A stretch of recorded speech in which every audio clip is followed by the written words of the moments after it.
For me, Assassin's Creed is essentially a long, epic story of a guy in the prison going in a machine called the Animus, and he's going to relive the life of his ancestors.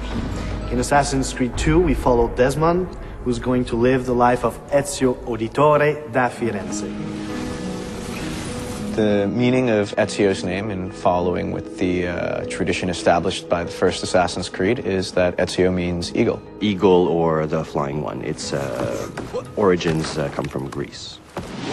He's a young noble from Florence at the beginning of the game. He's studying to follow in his father's footsteps. His father, as far as we know, is a banker. As a rich boy in Florence, he doesn't really see the hardships of the peasants and other poor people. And it doesn't really affect him either. He's more of a carefree guy. He does what he has to do. He's got lots of money. He's got lots of friends. And in regards to the women, he's very charming. He always says the right thing, to surprise them, to stand out of the crowd. And that's why they have a really hard time resisting to his charms. Ezio is a typical Italian nobleman in many ways. He's a fiery, violent, proud personality. He's terribly proud of his family. He deals with noble people and with peasants in a very polite and courteous way, even if he's about to stick a hidden blade in your skull, right?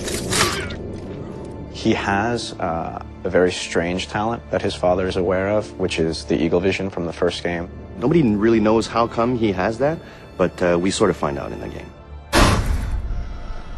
At one point, something tragic happens to himself and his family. What happens is that the same people that Ezio considered to be dear family friends actually turn on him.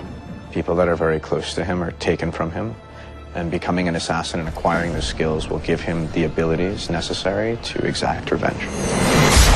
When you're used to just living free and living without a worry in the world, and all of a sudden the entire Florentine army is looking for you, and you have to protect your mother, you have to protect your sister, and you have to defend yourself, changes everything in his life.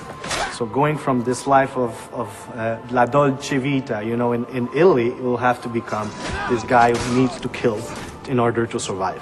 We see Ezio progressing very much so throughout the game, physically as well as emotionally and in his personality.